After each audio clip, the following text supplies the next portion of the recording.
살아계신 하나님 아버지, 감사와 찬송과 영광을 올려드립니다. 오늘도 저희들에게 생명을 연장시켜 주시고 새로운 한 날을, 새 날을 허락하시고 또 건강도 주시고 저희들을 깨워 아버지의 집으로 인도해 주셔서 이 아버지의 집에 주님의 몸된 교회, 이 은혜의 보좌 앞에서 하나님께 찬송드리며 기도를 올려드리며 생명의 말씀을 듣게 하시니 아버지 감사합니다. 이 시간 하나님 앞에 나온 한 심령들, 하나님의 자녀들, 하나님의 백성들에게 아버지의 마음과 아버지의 말씀을 이 시간 저희들의 생각과 저희들의 마음에 두고 기록해 주옵소서. 저희가 듣겠습니다. 성령 하나님, 이 시간 말씀하여 주옵소서. 예수 그리스도 이름으로 축복하며 기도 올려옵나이다. 아멘.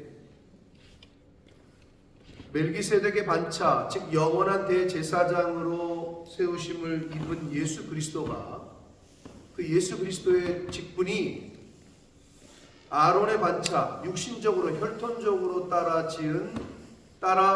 된 그 제사장들과는 차원적으로 다르다.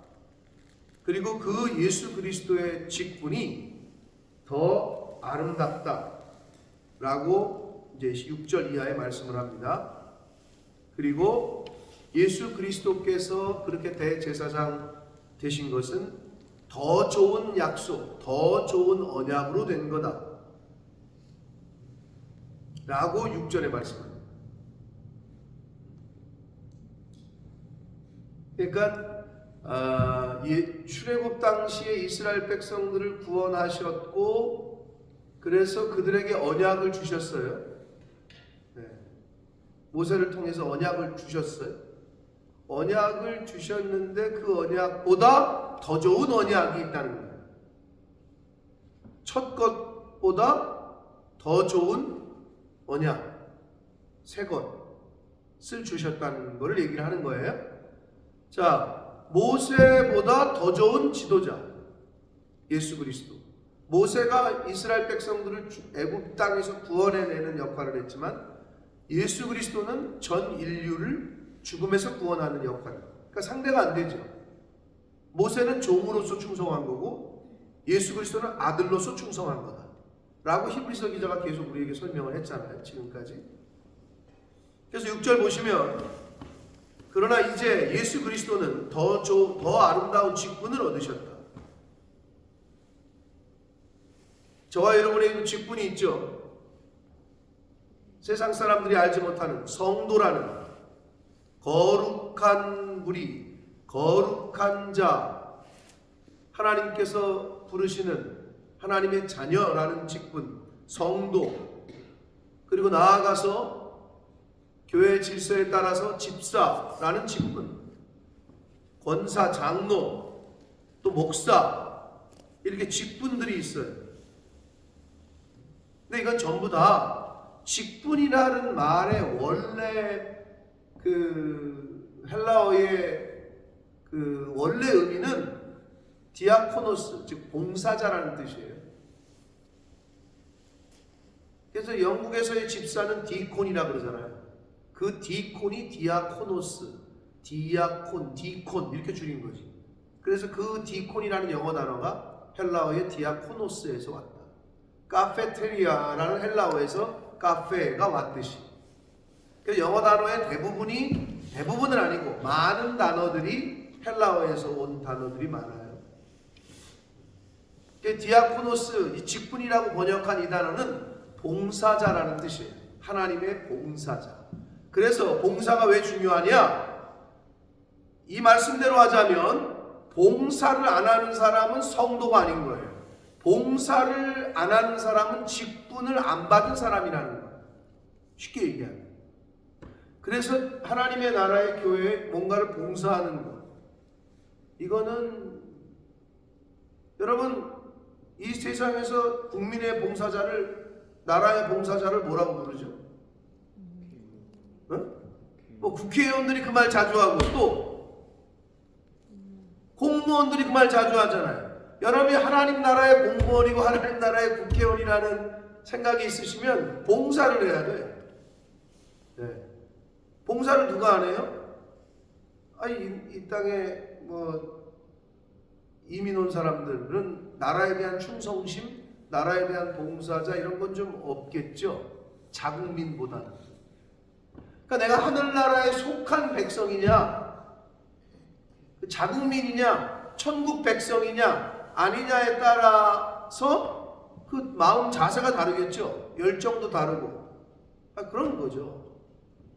그래서 여기서 더 좋은 더 아름다운 직분할 때 직분은 하나님의 봉사자라는 의미가 있다. 더 아름다운 직분을 얻으셨으니 그는 예수 그리스도는 더 좋은 약속으로 예수님께서 이 땅에 오셔서 하신 말씀이 새 언약 예레미야 선지자를 통해서도 하나님이 이미 예언하셨죠. 새 언약을 내가 베풀 거다. 그게 이제 예수 그리스도고 그 메시아가 이 땅에 오신 거고 더 좋은 약속으로 세우신 더 좋은 언약의 중보자시다. 중보자라는 말이 어렵다면 중개인은 쉽죠. 공인중개사, 중개하는 사람, 영어로는 미들맨, 영어로는 미디에이터라고 얘기하죠. 네?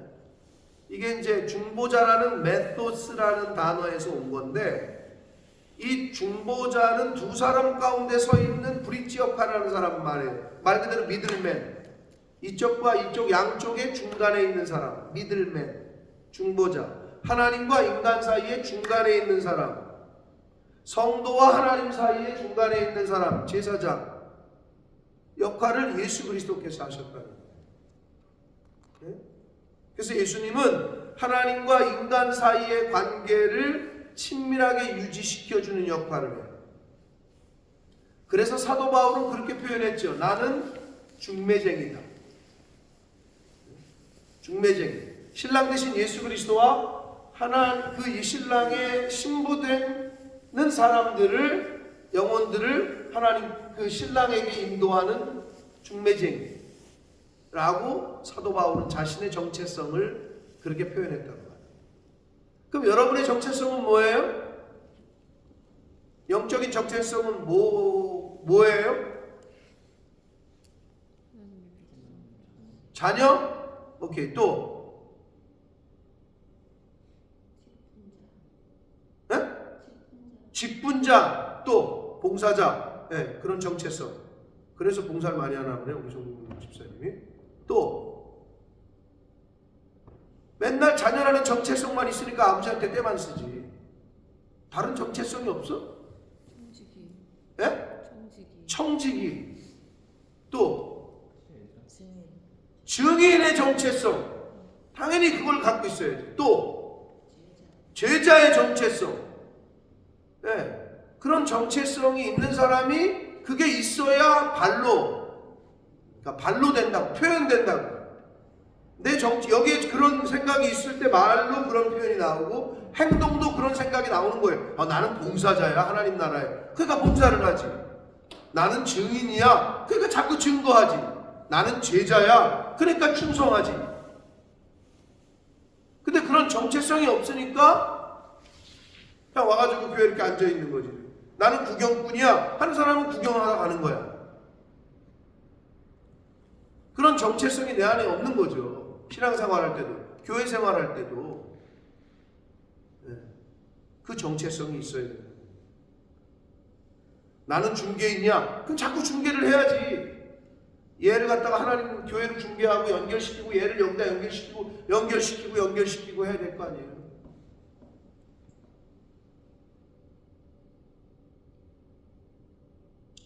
하나님께서 이제 우리 마루에 그 우송도 애들이 한 명 중에 와서 밥을 먹었잖아요. 그래서 걔를 제가 가서 그날 바로 번호를 따고 연락을 하고 11명이 왔대. 우송도 애들이 온 지 일주일밖에 안 됐대. 초창기 아니야? 그래서 제가 이제 다 초청을 했단 말이야. 오늘 저녁에 내가 밥을 살 테니 다 오라고 그러라. 근데 어제 연락이 계속 왔어요. 중간에. 목사님 애들이 메뉴가 뭔지 좀 물어봐도 될까요? 요즘 애들 대단해. 밥을 산다 그랬더니 메뉴가 뭐냐, 그러니까 메뉴에 따라 오지 말지를 결정하겠다는 것 같아. 그래서 내가 마음에 있는 메뉴 중에 니네가 알아서 골라서 다 먹는 거다. 그러니까 답변을 했어. 그랬더니 야, 몇 명이 오건 말해라. 몇 명 오겠다는 사람만 내가 하여튼 데리러 가겠다. 학교가 4시 반인가 40분에 끝난대. 그래서 제가 5시까지 데리러 가겠다. 2명만 오겠대. 그 밥을 나랑 만난 애랑 다른 한 애. 다른 애들은 옛날 같지 않은 거예요, 요즘에는. 그거 질문하는 것 자체도 감사합니다가 아니라 메뉴가 뭐래? 라고 질문하는 애들이고, 요즘은 뭐니까 별로 필요치 않다 이런 거죠. 근데 그런 거보다도 저는 볼 때, 그래서 내가 그 2명이 누군지 모르지만 목사를 만나고 그 초청에 응하는 것 자체가 은혜인 거예요. 그 11명 중에 그 준범이는 박범서, 이름도 범상치가 않아.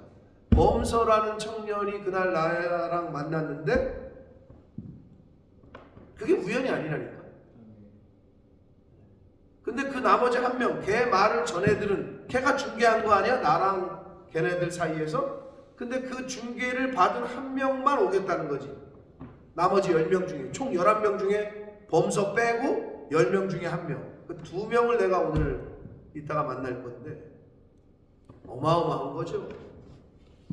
한 영혼이 온 천하보다 귀하다는. 근데 그게 쉬운 일이 아니에요. 그런 초청에 응하는 것도 그렇고, 그렇게 목사를 여기서 이 땅에서 만나는 것도 그렇고, 지네들이 볼 때는 뭐 그냥 밥 한 끼 사주는 사람, 아니면 또 저 사람 또 뭐 교회 데리고 가려고 저러나 보다.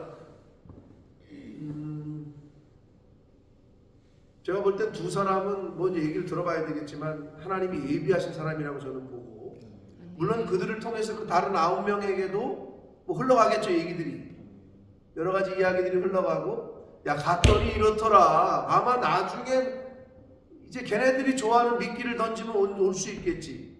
야, 너네 어디 여행 가자. 그러면 야, 목사님이 여행 데리고 간대. 그리고 이렇대. 그러면 그때 나도 좀 갈까? 아니면 주일날 걔네가 밥을 먹어보더니 야, 진짜 거기 갔더니 뭐 부담도 하나도 없고 밥이 진짜 맛있더라. 이런 얘기 들으면 이제 지네의 필요에 따라서 1-2명씩 또 올 수는 있어. 근데 우리가 그거를 왜 하는 거냐 이거지. 내가 돈이 많아서? 아니잖아요.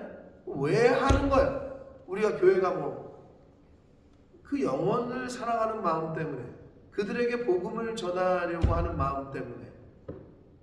그러니까 제가 밥 먹고 있는 아무도 얼굴도 모르는 애한테 가서 말 걸고 하는 거예요. 왜? 나의 정체성이 그거기 때문에.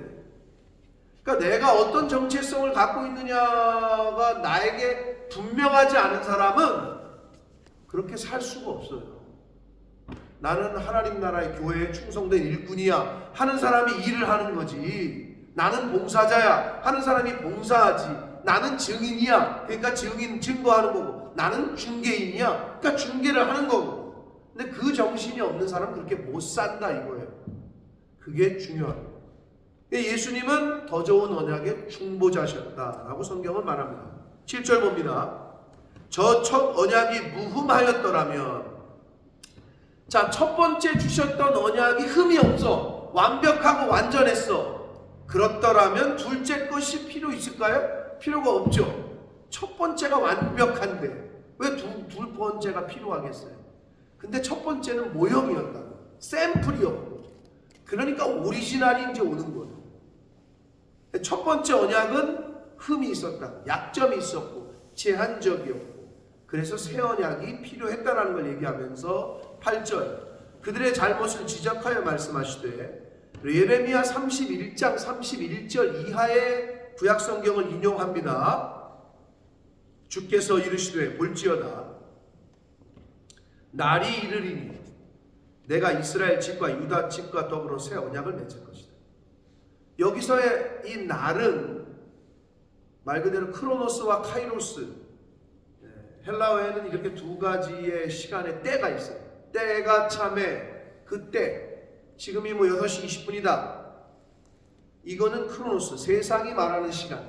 그러나 카이로스는 하나님의 시간이다. 하나님의 때. 이게 2가지로 구분합니다. 여기서의 때는 하나님의 때를 말하는데, 역사적 예레미야서로 돌아가면 역사적으로 그때는 어느 때느냐? 이 남유다가 하나님의 말씀을 듣지는 않아. 선지자들의 말을 듣지는 않아. 그러니까 하나님께서 바벨론을 통해서 이제 치셨어, 이 이스라엘. 그래서 이제 유다가 완전히 멸망당하기 일보 직전이야. 그런데 그런 상황에서 예레미야 선지자는 맨날 울어. 아버지, 이거 용서해달라고, 이거 어떡하냐고. 그냥 나 멸망해가는 나라와 죽어가는 자신의 민족들을 보면서 막 맨날 울어. 그래서 눈물의 선지자라는 별명이 있어요, 예레미야는. 그런데 하나님이 거기다 대고, 야, 걱정하지 마. 내가 정한 날이 있는데 그 날이 이르면은 내가 새 언약을 맺을 거야. 그래서 문맥상은 바벨론 포로 몇 년? 70년. 바벨론에게 멸망당하고 나서 70년 후에 해방. 우리는 일제치하 몇 년? 36년. 그리고 해방. 네? 그것처럼 70년 후에 해방이 된다고. 역사적으로는 1차적으로는 그 날이고, 영적인 구원사적인 의미에서는 언제야? 예수 그리스도가 이 땅에 오신 날. 인류를 구원하기 위해서 새 언약으로 오신 그날이 이를 거다. 이스라엘 집과 유다 집은 그러면 누구를 표현해? 믿는 모든 성도들. 그들을 위해서 메시아가 이 땅에 오시는, 새 언약으로 오시는 그날이 이를 거다 라고 약속의 말씀을 주셔요, 예레미야 선지자를 통해서. 또 9절, 주께서 이르시기를 이 언약은 내가 그들의 열조의 손을 잡고 애굽 땅에서 인도하여 내던 날에 그들과 맺은 첫 번째 언약과 같지 않다라는 거예요. 새 언약은 그들은 내 언약 안에 머물러 있지 아니함으로 내가 그들을 돌보지 아니한다. 밑줄 그으셔야 돼요. 언약 안에 있지 않으면 하나님의 돌보심을 받을 수 없어요. 우리가 법을 지키지 않으면 법의 보호를 받을 수 없어요. 당연하죠. 법 안에 계셔야 돼요. 그래야 자유해요. 진리가 너희를 자유케 하리라. 어떤 사람에게? 진리 안에 있는 사람에게. 진리 밖에 있는 사람에게는 자유가 없어요. 법을 벗어나는 순간, 즉 법을 어기는 순간 쇠고랑 차요. 구속된다고. 똑같아요. 하나님 안에, 교회 안에, 주님 안에 거하셔야 돼요.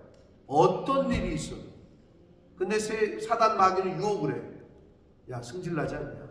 야, 저 사람이 저렇게 하는데, 야, 교회가 지금 이따구로 하는데, 야, 교회 나가. 자꾸 이런 일을 이렇게 생각하게끔 해요. 어디가 자기 마음에 맞는 곳이 있겠어요? 어디가? 여러분, 어느 직장이 자기 마음에 맞아요? 김경희 집사님 실버 회사 좋다고 그러셨는데 100으로 따지자면 몇 프로예요? 몇 프로가 마음에 들어요? 아, 그거 진짜 말이야. 저기 상여금을 현찰로 좀 주지. 그거를 어카운트에 넣어가지고 세금 뛰게 만들고. 요것도 별로 좋지 않은 퍼센테이지니까 100은 아닌 것 같은데. 근데 대부분 좋다고 한 80% 돼요. 만족도가? 더 낮아? 그렇잖아요. 근데 왜 다니죠? 만족도가 100이 아닌데 왜 다녀요? 100은 없어, 이 세상에. 자기가 회사를 해도, 자기가 사장을 해도 만족도 완전한 100%라는 건 없다고, 이 세상에. 네? 그런데 하물며 교회를 다닐 때 목사가 마음에 들어, 옆에 있는 사람들이 마음에 들어, 프로그램이 마음에 들어, 뭐 교회의 예배 형태가 마음에 안 들어, 뭐 따지려면 한두 끝도 없죠. 그거 내 마음에 맞는 대로 하려면 자기가 목사가 돼가지고 자기가 그렇게 하든지. 그래도 마음에 안 들 거예요. 이 세상에 100%라는 건 없다. 근데 사단은 그 부분을 유혹해. 그러니까 이게 쉽게 얘기하면 이렇게 A라는 직장을 다니는데 B 직장을 다니는 사람 이쪽으로 이직하라고 헤드헌터라는 인물들을 이렇게 빼가는 사람들이 유혹을 해요. 거기 그렇죠? 이쪽은 상여금 현찰로 준대요. 그럼 이쪽에서 혹하는 거야. 이쪽이 더 그 부분을 만족해 시켜줘. 갔더니 웬걸 또 다른, 이쪽에서는 안 하던 이쪽에서는 또 다른 게 있네. 그건 또 고민이야. 그건 또 다른 데서 유혹을 해. 요거 해결시켜주는 데가 있다. 그러면 또 옮기고 또 옮기고 또 옮기고 이렇게 되는 거죠. 그게 세상이든 마귀 사탄도 그걸 유혹한다. 야, 너 그 교회 다니니까 이런 부분이 그렇지. 야, 저쪽으로 가봐. 그럼 글로 갔네? 거기는 괜찮을 것 같아? 똑같아. 무슨 말이냐? 여러분이 법을 바꿀 수 있어요? 마음에 안 드는 법이 있잖아요. 일제 치하 때 지금 우리 허정인 집사님 남이섬 가봤어요? 가봤어요? 나는 왜 남이섬을 안 가봤는지 몰라. 그 청춘들의 가봤어 상수? 가봤어? 나는 당신 가봤어? 나만 못 가봤나 봐. 여주 촌놈이라. 난 남이섬을 가본 기억이 없어. 나 안 가길 잘했지. 여러분이 낸 그 입장료가 다 친일파에게가 그 남이섬이 친일파 후손의 땅이래요. 그걸 못 뺏고 있네. 열받는 거야. 난 그 소리 듣는데. 을사오적 중에 한 사람인지는 모르겠는데 친일파 나라 팔아먹어가지고 일본 놈들이 그 땅을 줬대. 그 사람한테. 그래서 그 후손이 지금 주인이야. 그러면 아니 정부는 뭐 하는 거야? 그거 뺏어가지고 독립운동하는 사람들 집이라도 져주든지 말이야. 그거 팔아가지고. 근데 그걸 못해. 왜? 법을 과거사 청산위원회 옛날에 이런 게 있었거든. 과거사 청산을 못해. 근데 프랑스나 이 독일을 보면 나치에 부역했던 사람들 2차 세계대전 때 나치의 완장찬 그 히틀러에게 충성했던 사람들 다 잡아내가지고 80이 되건 90이 되건 죽기 전에 찾아냈으면 그 사람 감옥에 보내고 재산 몰수하고 이런 법이 있어요. 강력한 거지. 과거를 깨끗하게 청산하겠다는 의지가 보여. 근데 일본의 이 잔재가 우리나라는 그 법도 못 받고. 왜 못 받고? 다 그 일제 치하 때 그 친일파들이 다 국회의원들 하고 있고 그 아들들이 다 자손들이 그러고 있거든. 그거 바꾸면 자기네가 타격인데 바꾸겠어? 근데 여러분 열받는데 왜 법을 못 바꿔? 그럼 여러분이 법을 바꿀 거예요? 하나님의 법을? 여러분이 교회 법을 바꿀 거예요? 그거랑 똑같은 거예요. 결국 내가 법 안에 교회 안에 있어야 돼. 나머지는 하나님이 책임지십니다. 어차피 못 바꾼다니까. 거기에 순종하고 거기에 충성해야 된다. 그래서 하나님이 보실 때 이건 아니다 싶으면 아니 이스라엘을 통으로 바벨론에게 한 방에 가게 하신다니까.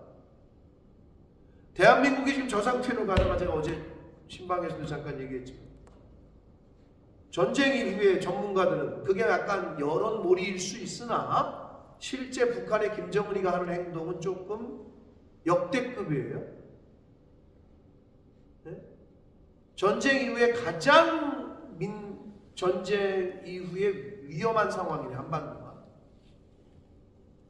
아버지 김정일, 할아버지 김일성이가 했던 통일 이런 거 다 없애고 이제 통일은 없다. 대한민국은 우리의 주적이다. 저들은 전쟁에서 우리가 정복해야 될 나라지 한민족 이런 거 없다. 그래서 할아버지와 아버지가 세웠던 통일을 기념하는 조각상을 철거를 지시했어요. 자기 아버지와 할아버지가 세웠는데 저거 없애버려요. 이제는 우리는 말 그대로 적화 통일을 하겠다. 무력으로. 그래서 미국이나 이런 데서 굉장히 초긴장을 하고 있어요. 그러니까 전쟁, 6.25 전쟁 이후에 가장 전쟁이 날 만한 때다 지금. 라는 보도들이 계속 나오고 있는데 우리가 그걸 다 믿을 수는 없지만 또 지금이 선거철이기도 하지만 그러나 실제 북한이 지금 연평도 쪽으로 계속 포를 쏘고 있고 방향만 조금 틀으면 이제 본토에 떨어지면 그게 전쟁이 시작되는 거죠. 그런 일이 지금 일촉즉발의 상태란 말이에요. 법 안에 계셔야 돼요. 교회 안에 계셔야 돼요. 언약 안에 머물러 있지 아니함으로 그러잖아요. 언약 안에 있지 않기 때문에 내가 그들을 돌보지 아니했다라고 하나님이 말씀하셔요. 법 밖에 있으시면 법의 보호를 받을 수가 없습니다. 이스라엘 백성들은 당시에 하나님과의 언약을 무시하고 자기 뜻대로 우상 숭배하고 자기 뜻대로 살았다. 그 결과가 멸망이었어요. 바벨론에게 멸망을 당했다. 포로로 끌려갔다고. 하나님의 언약 안에 안 머무르시잖아요. 사단의 포로가 된다. 마귀 사탄의 노예가 돼요. 그렇기 때문에 조심해야 돼요. 10절 주께서 이르시되 그날 후에 내가 이스라엘 집과 맺을 언약은 이것이니 새 언약은요 내 법을 그들의 생각에 두고 그들의 마음에 이것을 기록하리라. 자, 저를 보세요. 첫 번째 언약이 뭐예요? 세 글자로? 첫 번째 언약은 십계명이죠. 십계명이라고 생각하시면 돼요. 그 십계명을 하나님이 모세에게 줄 때 어디다가 줬어요? 돌판에 기록해도 좋죠? 근데 두 번째 언약은 어디다가 주시겠대요? 생각에 두고 너희들의 머릿속에 두고 마음이라는 곳에 기록해. 마음판에 기록해 주겠대. 이게 다른 개념인 거죠. 첫 번째 언약은 돌판에다 기록해가지고 줬어. 두 번째 언약은 우리의 생각과 마음, 보이질 않아. 그게 어딘지. 근데 거기에 기록하시겠대. 마음판에. 왜 더 이상 잊어버리죠? 여러분, 왜 사람이 문신을 하죠? 요즘 뭐 젊은이들 가끔 교회 다니는 친구들도 문신에 대해 자꾸 물어봐. 문신하지 말라는 말이 성경에 있어요. 또 문신하면은 뭐 안 돼요? 뭐 이런 걸 물어봐. 뭐 문신한 사람이 너무 많아요. 요즘 교회 다니는 사람들 중에도. 자, 문신을 왜 하죠? 기억하려고. 잊어버리지 않으려고 하는 거거든요. 그래 뭐해? 여기다가 엄마 생일 잊어버리지 말, 내 아내 이름을 잊어버리지 말아야지 기록했는데 여기가 멘탈이 나가는데 이게 뭔지를 모르는데 기록해봤자 무슨 소용이냐. 네? 근데 하나님이 마음판에 새기겠다는 건 뭐예요? 잊지 말라. 이제는 절대로 그런 헤어지는 관계가 되지 않게 하시기 위해서의 의지를 볼 수가 있는데, 그러면서 뭐라고 그러시냐? 이 왕이 얘기하는 거예요. 왕이 내가 그들의 왕이 되고 하나님이 되고 그들은 내게 백성이 될 것이다. 아멘. 하나님의 약속이에요. 이게 우리가 내가 하나님의 백성이 될게요. 하나님이 우리의 왕이 되게 해주세요. 이게 아니고 하나님이 우리에게 먼저 약속을 하셨어요. 내가 그들의 하나님이 되고 그들은 내 백성이 될 것이다. 할렐루야. 네? 그게 두 번째 언약이에요. 그게 예수 그리스도를 통한 새 언약인 거죠. 11절 또 각각 자기 나라 사람과 각각 자기 형제를 가르쳐 이르기를 주를 알라 하지 아니할 것은 그들이 작은 자로부터 큰 자까지 다 나를 알미라. 자, 이게 좀 헷갈리시죠? 11절을 이해가 되시는 분은 진짜 묵상을 많이 하신 분들이에요. 이거를 여러 번 읽어도 이게 도대체 무슨 말일까? 그러면 이제 본문 속에서 아직 녹아들지 못한 거예요. 근데 여러분보다 제가 여러분은 이제 일하시고 분이 바쁘니까 나는 이제 성경을 맨날 보고 밥하는 사람이니까 여러분에게 밥을 먹여주자면 무슨 얘기냐면, 자, 쉽게 얘기하면 상수야, 영국 총리 이름 알아? 모르지? 왜 모르지? 한국 사람이니까. 한국 대통령 이름 뭐예요? 윤석열. 알고 있네? 영국 사람들은 되게 모를 수도 있고. 근데 일반적으로 상식이 있으면 좀 알기도 하는데, 영국 총리는 누구죠? 송지현 집사님? 샤론이라고? 수낙이지, 수낙. 아무튼 수낙이라 그래. 미국 대통령은? 바이든이고, 조 바이든. 조시더라고. 조 바이든. 자, 아무튼 근데 아까 말했듯이 모르죠. 그러면 내 백성은 내 대통령 이름은 알죠. 그러면 자기 백성들은 자기 대통령 왕의 이름을 알아요. 그러니까 예를 들어서 우리나라 사람들한테, 물론 어린애 빼고는 우리나라 임금의 이름은 윤석열이에요. 영국 사람이 야, 너네 대통령 총리 이름은 수낙이야. 이렇게 가르치긴 하겠죠. 초등학교 때는. 뭐 유치원 때는. 그러나 일반적으로 어른들은 안 가르치죠. 그런 개념이시라고 보면 돼요. 하나님의 백성들에게 더 이상 너희들은 내 백성이기 때문에 더 이상 나를 알게 하라고 하지 아니할 거다. 그들은 작은 자로부터 큰 자까지 다 나를 알기 때문이다. 이 얘기거든요. 근데 여기서 단순히 이름만 아는 관계가 아니야. 이 안다라는 기노스코라는 헬라어는 인격적으로 아는 걸 말해. 창수 나에 대해서 알아? 아는 대로 얘기해. 나에 대해서 아는 대로. 여기 담임 목사님. 그리고 본모스교회 푸른나무교회 담임 목사가 또 짜장면 짬뽕 둘 다 좋아하고 또 여기 오신 지 20년 됐고 또 축구를 좋아하고 또 되게 단편적이고 겉핥기식으로만 아는 거 아니야? 나를 너무 뜨문뜨문 아는 거 아니야? 내가 그러면 내 아들들 이름을 알아? 승현이 있습니다. 내 와이프 이름을 알아? 이선아사. 내 고향이 어디요? 여주. 그래도 많이 하는 거. 나 짧은 시간에 많이 하는데. 내 출신 교단이 어디요? 예성이. 이거 굉장히 많이 하는 거지. 이거보다는 더 많이 알아야 되겠지, 송 집사님이. 왜? 20년을 나를 알았으니까.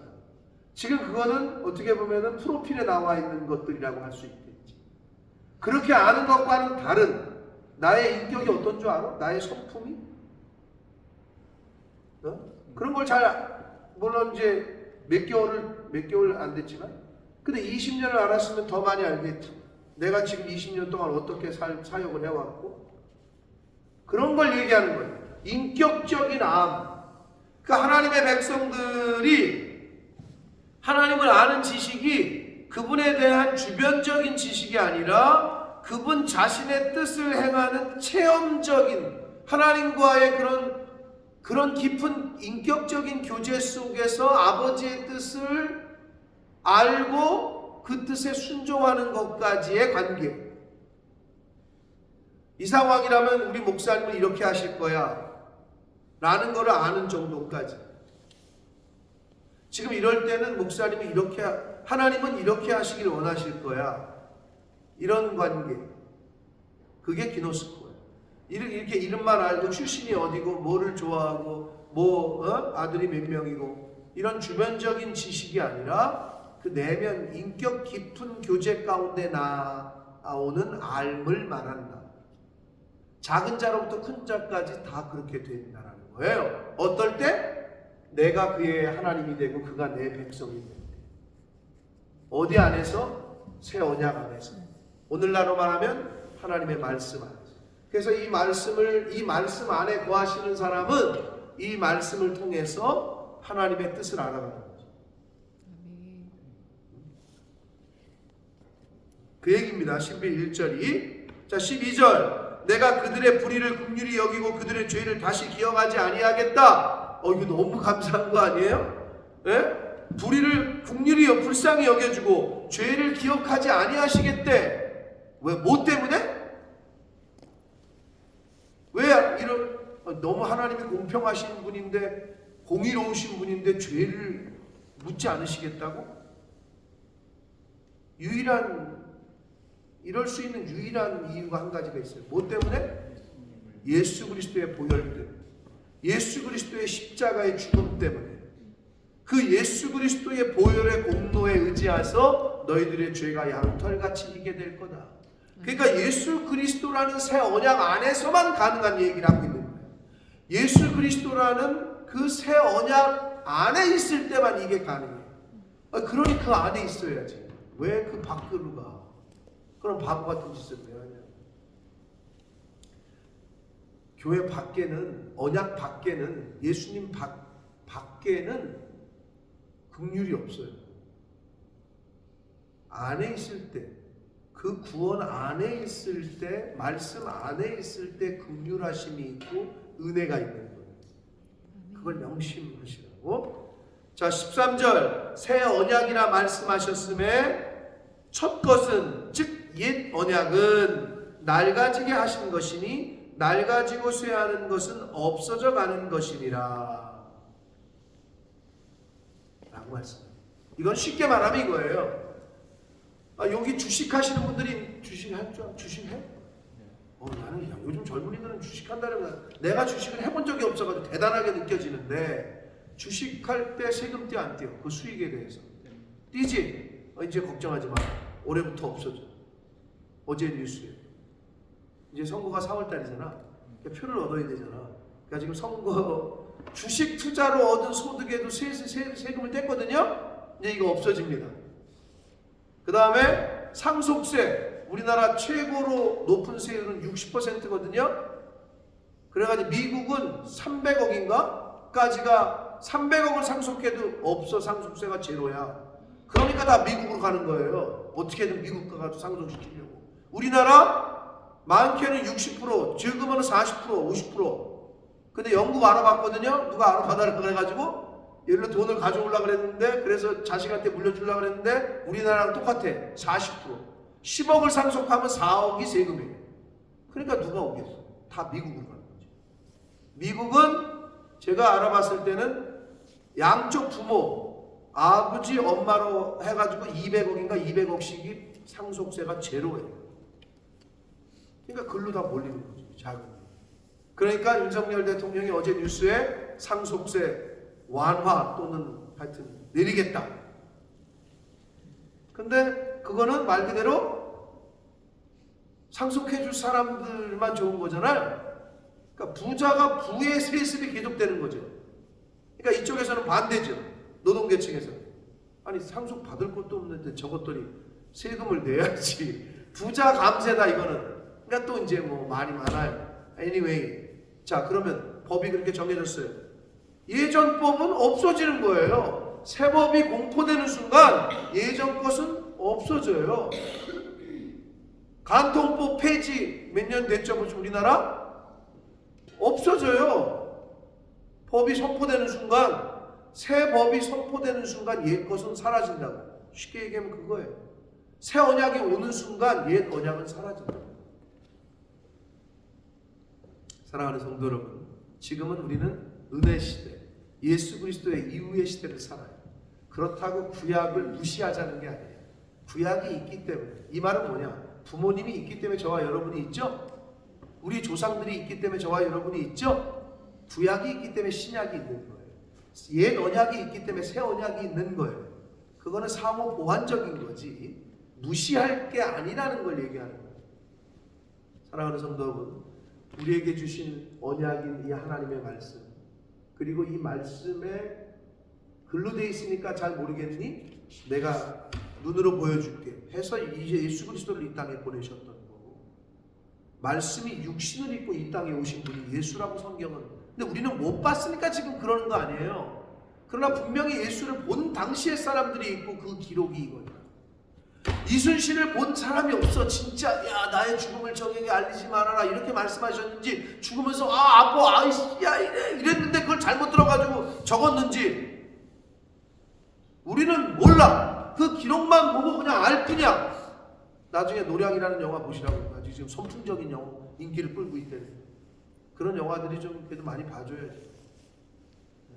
근데 몰라. 우리는 그렇게 진짜 말했는지. 기록만 보고 알듯이 그 기록의 중요성을 얘기하는 거기 때문에 이 성경이 얼마나 여러분 역사 가운데 검증이 되고 수많은 똑똑한 박사들이 지금 검증을 해서 저와 여러분의 손에 있는 거라고. 위대한 책이라고. 그러니까 읽고 듣고 공부하는 데 힘써야 되는 거예요. 새 언약을 주셨습니다. 새 언약 안에 머무르시기를 축복합니다. 언약 안에 머물러 있지 아니함으로 내가 그들을 돌보지 아니했다. 이걸 뒤집으면 그들이 내 언약 안에 있으므로 내가 그들을 긍휼히 여기고 은혜를 베풀었다가 됩니다. 오늘 하루도 말씀 안에, 은혜 안에, 언약 안에 거하시는 저와 여러분이 되시기를 예수 그리스도 이름으로 축복합니다. 살아계신 하나님 아버지, 감사와 찬송과 영광을 올려드립니다. 아버지 감사합니다. 오늘도 하나님 안에, 말씀 안에, 교회 안에, 언약 안에 있게 하시니 주님 감사합니다. 하나님, 언약 안에 있을 때 하나님의 긍휼을, 은혜를, 사랑을, 돌보심을 받을 수 있다고 말씀합니다. 언약 안에 머물지 않았기 때문에 내가 그들을 돌보지 아니했다라고 분명히 말씀하십니다. 법 안에 있을 때 자유롭지, 법을 어기고 법 밖으로 나아가면 쇠고랑차고 구속이 됩니다. 이 상식을, 이 진리를 저희들 바로 깨닫게 하셔서 나의 정체성과 나의 하나님의 자녀요, 천국 백성이요, 성도요, 하나님의 봉사자요, 증인이요, 제자요, 이 영적인 정체성을 늘 잊지 않게 해주시고 오늘 하루를 살아갈 때에도 그러한 정체성을 가지고 그렇게 살아가는 하나님의 백성들, 성도들, 증인들, 제자들, 하나님 나라의 봉사자들인 제가 되게 해주시고 이 자리에 있는 새벽 성도들이 되게 해 주옵소서. 예수 그리스도 이름으로 축복하며 기도합니다.